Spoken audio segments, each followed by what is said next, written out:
এইটি Natore Jhautala road, সামনে horticulture. তো এই পথে হাঁটতে হাঁটতে একটি ঐতিহাসিক স্থান সামনেই রয়েছে, যেটি হচ্ছে নাটোর জলকল।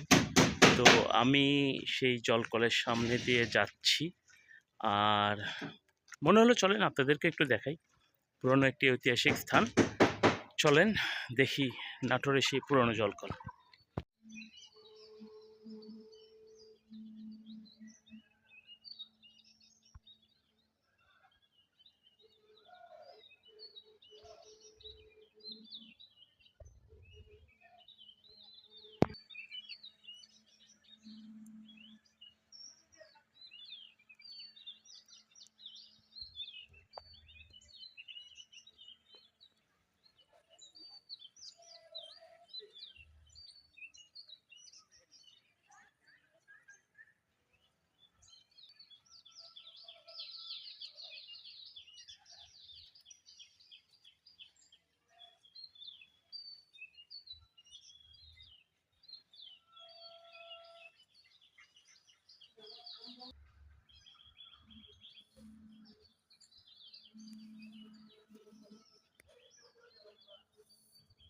এইখানে একটি ফলক রয়েছে এবং সেই ফলকে বিভিন্ন ডোনার যারা সেই সময় এই জলকলটি প্রতিষ্ঠা করতে যারা টাকা ডোনেট করেছিল তাদের নাম রয়েছে।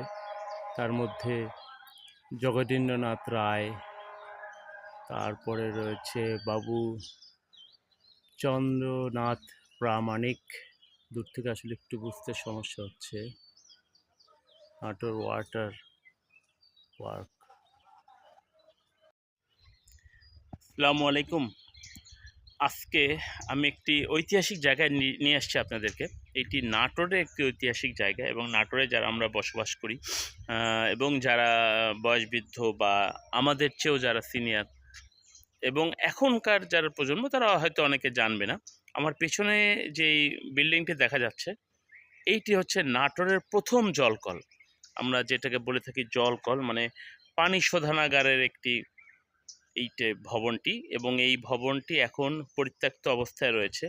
এবং আমি যদি একটু দেখাই, এই ভবনের ঠিক পাশেই রয়েছে একটি পুকুর, এবং এই পুকুর থেকেই সেই সময় যখন নাটোর পৌরসভা স্থাপিত হয়, আসলে ওই সময় তো মানুষ পানি খেত, সাধারণত বিভিন্ন বাসায় কুয়া থাকতো, সেই কুয়ার পানি মানুষ খেত। তারপর টিউবওয়েল আসছে অনেক পরে এবং অনেকে পুকুরে পানিও পান করত।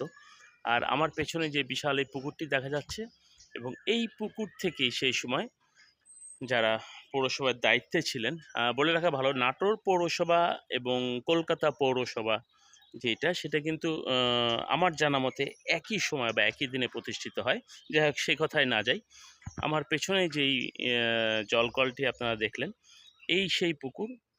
এইখান থেকে পাইপের মাধ্যম দিয়ে ওই সেই বিল্ডিং যেটা আমি আপনাদেরকে দেখালাম, উঁচু বিল্ডিং, ওই বিল্ডিংয়ে একসময় বিভিন্ন পানি শোধনাগারের জন্য বা পানি বিশুদ্ধ করার জন্য মেশিন থাকতো। সেই মেশিনে এই পুকুর থেকে পানি ওখানে নেওয়া হতো এবং বিভিন্ন পর্যায়ে পানিকে বিশুদ্ধ করা হতো, এবং যেটা আমরা আসলে ট্যাপ কলের মাধ্যমে পানি পান করে থাকি এখন আমরা যেই ট্যাপ কল ব্যবহার করছি। এবং সেটা সেই সময় পৌরসভা দ্বারা পরিচালিত হতো, এবং শহরের বিভিন্ন মোড়ে মোড়ে ট্যাঙ্কির মতো করে পানি রাখা হতো, এবং সেই ট্যাঙ্কির পানি ছিল খাবার পানি, খাওয়ার উপযোগী পানি। এবং নাটোরের প্রথম যে জলকল, আমি ঠিক সেই জলকলের সামনেই এখন আপনাদের সাথে কথা বলছি। এবং আমার পেছনে যে পুকুরটি দেখছেন, এই পুকুরটি থেকে সেই সময় কিন্তু মাছ চাষ হতো না, কারণ এইখান থেকেই পানি নেওয়া হতো এবং পানি পরিষ্কার করে খাওয়ার উপযোগী করা হতো। আসেন আমরা একটু কাছ থেকে আবারও দেখার চেষ্টা করবো। আসলে এইটি একটি সংরক্ষিত এলাকা, যার কারণে এইখানে আমি চাইলেও ভেতরে প্রবেশ করতে পারবো না। আমি যেহেতু হঠাৎ করে আসছি, হয়তো অনুমতি নিয়ে আসলে ঢোকা যেত, যেহেতু আমি হঠাৎ করে আসছি। কিন্তু আমি দূর থেকে যেগুলো দেখলাম সেগুলো আপনাদেরকে ক্যামেরায় দেখানো যাচ্ছে না, মানে ভেতরে ভঙ্গুর অবস্থা। যে মেশিনগুলো আগে ছিল, আমার পেছনে যে ভবনটি দেখাচ্ছে এটাও পৌরসভার। আমি একটু কাছ থেকে যদি দেখাই, আসেন যাই কাছ থেকে আপনাদেরকে দেখাই।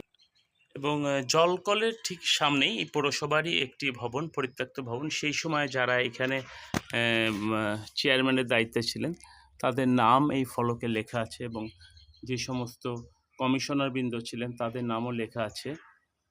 এইখানে এই ভবনটি অনেক পরে করা। তো এটা একটু দেখালাম। আসেন আর ওইদিকে যাও।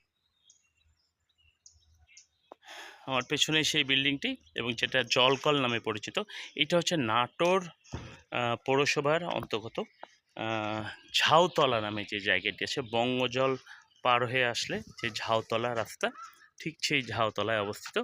এবং এইটি একটি পুরনো ঐতিহাসিক জায়গা। হাঁটতে হাঁটতে মনে হলো একটু আপনাদেরকেও দেখাই। আমি আসলে ভেতরে গিয়েছি একটা সময়, কিন্তু আজকে যেতে পারছি না, কারণ সংরক্ষিত এলাকা স্বভাবতই এখানে বন্ধ থাকে আর অনুমতি ছাড়া ভেতরে প্রবেশ নিষেধ। তো এইখানে আসার পরে একটু স্মৃতিকাতর, মানে এইখান থেকে একটা সময় পানি সাপ্লাই হতো নাটোর শহরের বিভিন্ন জায়গায়, যেগুলোকে আমরা ট্যাপ কলের মাধ্যম দিয়ে পানি পান করতাম সেই পানিগুলো। এবং শহরের বিভিন্ন মোড়ে মোড়ে সেই সময় ট্যাঙ্কির মতো করা ছিল, যেগুলো এখন আর নেই। এখন অনেক আধুনিকরণ হয়েছে এবং এইটা এখন একটি পরিত্যক্ত ভবন না, এটা একটি পরিত্যক্ত জলকল। তো সেটাই, ভালো থাকবেন, দেখানোর চেষ্টা করলাম। আর যদি আপনারা এই পুরোনো ভবনটি দেখতে চান, তো আপনাদেরকে আসতে হবে নাটোর ঝাউতলায়, এক নামে সবাই চিনে নাটোরে যারা বসবাস করে। ভালো থাকবেন সবাই, দেখা হবে আবারও কোথাও। খোদা হাফেজ।